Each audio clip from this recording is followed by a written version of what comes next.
Oh good, you're awake. The day is just starting, so let's get out on the water and explore. Welcome to Algonquin Provincial Park.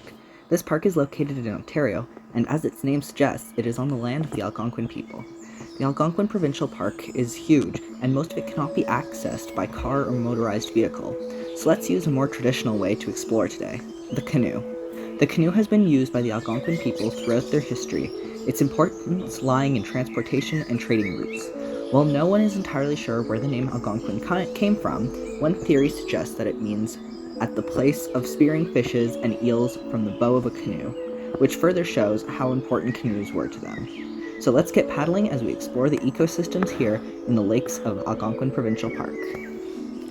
Today I wanted to focus on how the residents of the lake interact with each other and live in ways that keep the ecosystem in balance. The inhabitants of the lake interact through niche partitioning. They each have all figured out their own metaphorical corner of the lake to stay in. They achieve this either by staying in different parts of the lake or by using different resources. The best way to dive into the interactions between species is by looking at a food web. A full food web is way too complicated and would require a ton of research, so let's just take a look at an example from each of the different trophic levels. We will start at the bottom of the web, the primary producers. These are organisms that can make their own energy.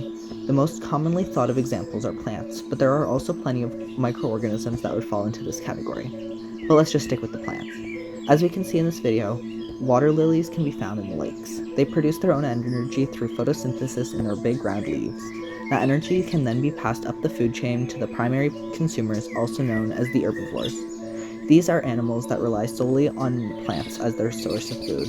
Freshwater mussels live at the bottom of the Algonquin lakes and eat primarily algae and small particles. You can see the trails left by mussels in the shallow waters along the edge of the lake. The middle of the food web gets a little complicated. Omnivores are eating organisms from various trophic levels, so it can be hard to place them. An example of an omnivore from this ecosystem would be a duck. Duck feeds on aquatic plants, worms, and snails. Carnivores sit at the top of the food chain. They hold the highest trophic level and eat only meat as their source of food. A great example of an apex predator in this ecosystem is the falcon. While it doesn't live in the lake, it still interacts with the animals that do, eating some of the fish.